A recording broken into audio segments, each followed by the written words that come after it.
võrdub y võrd 2 miinus 0,25x ruudus.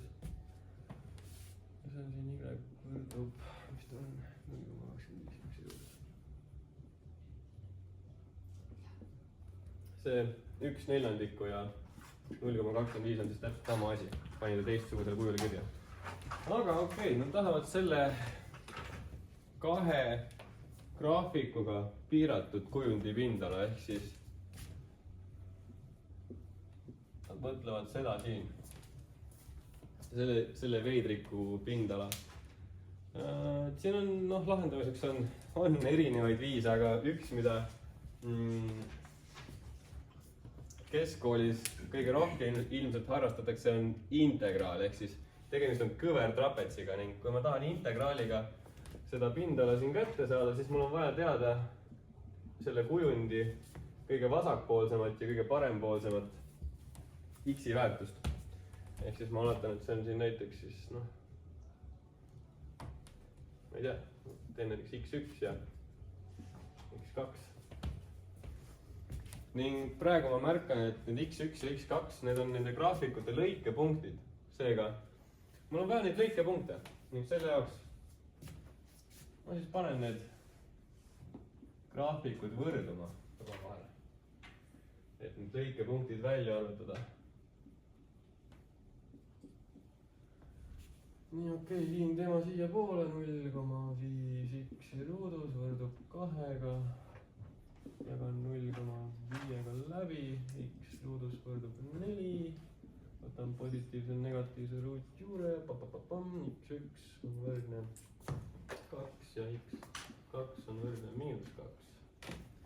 ehk siis x1, 2 on siin ja -2 on siin. hästi tore. rajad on nüüd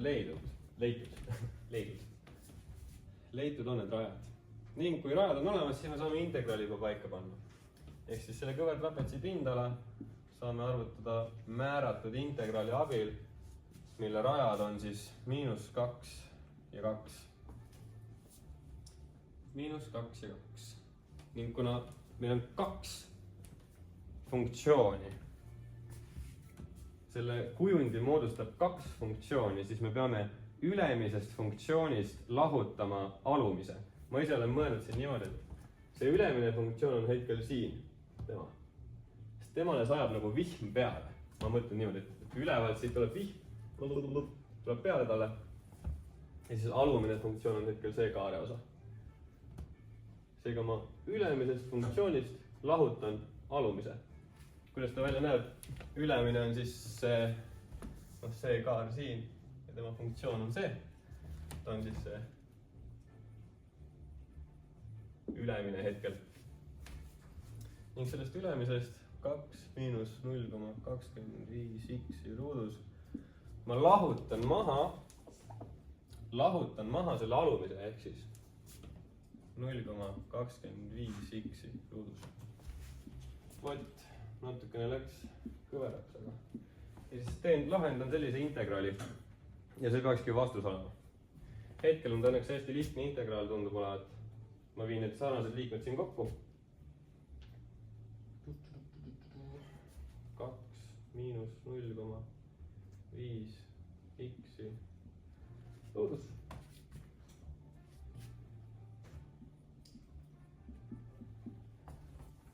ja nüüd ma siis tegelen päriselt integreerimisega juba.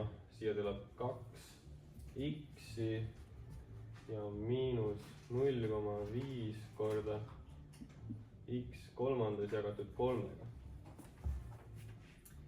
Hää küll.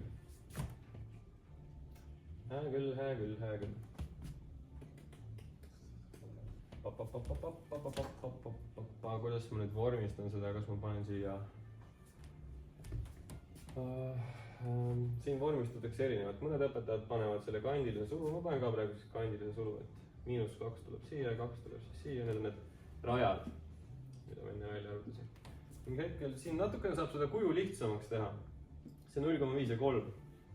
Hetkel see on siis siin nagu 1/2 korda x kuubis 3-ga ja see 2 ja 3, need võib ära korrutada. Tuleb natuke lihtsam kuju siia, ehk miinus x astmes 3 jagatud 6-ga. nii 2 ja miinus 2. Hea küll. Ja nüüd siis tulevad mängu need rajad lõpuks. Ehk siis ma asendan need rajad sinna x-i tasemele.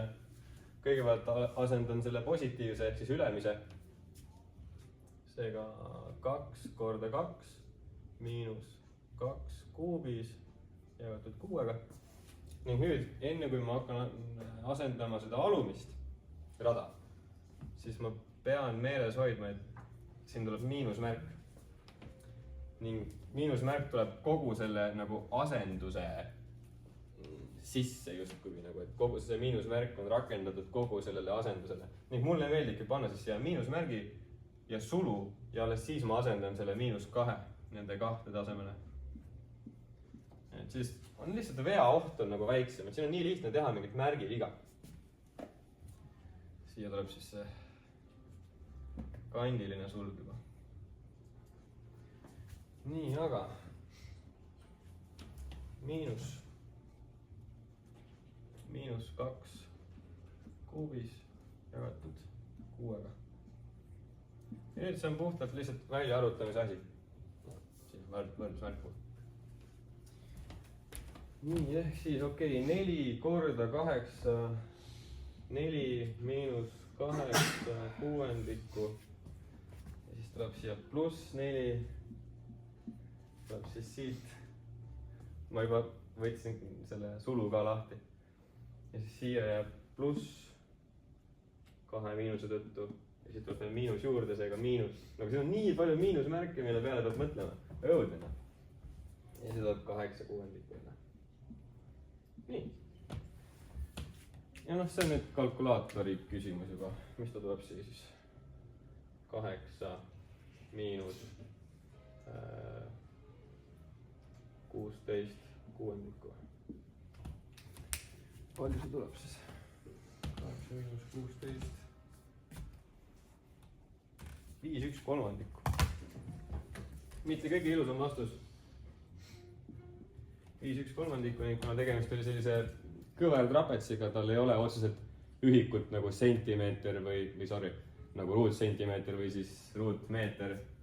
Seega me paneme talle lihtsalt ruutühik siia taha. Ja vastus on olemas. Nüüd ma paneks siia veel sõnadega ka vastuse, mis kõlaks umbes selliselt, et